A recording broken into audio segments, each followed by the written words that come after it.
A news conference just wrapped up. Milwaukee city leaders speaking after more than a dozen people were shot since yesterday. 2 kids in one incident, a 1-year-old in another.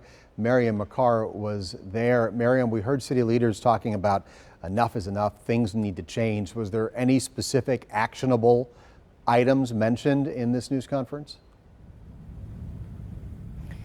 Steve, city leaders spoke really majority about some of the gun laws that the state legislature they believe need to change in order to prevent guns getting into the hands of the wrong people. They say that this is a big reason why we're seeing such negative conflict resolution involving guns and this gun violence. They say that today's press conference was less about the numbers and more about a call to action.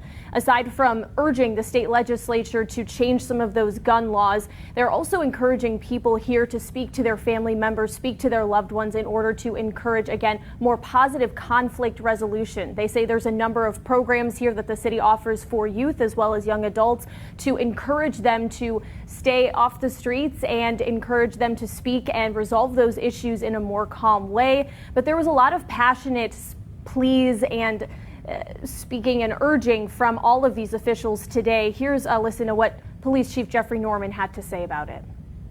When we engage in these type of behaviors, there are no winners. No winners. And we as a community need to step up and say, enough, enough.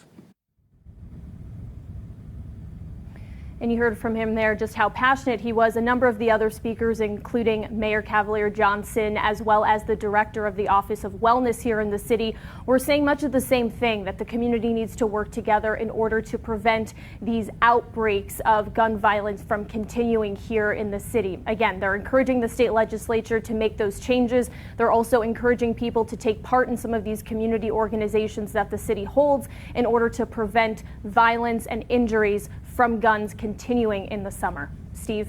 We'll see if those passionate words from the chief make a difference. Miriam McCarr, thank you.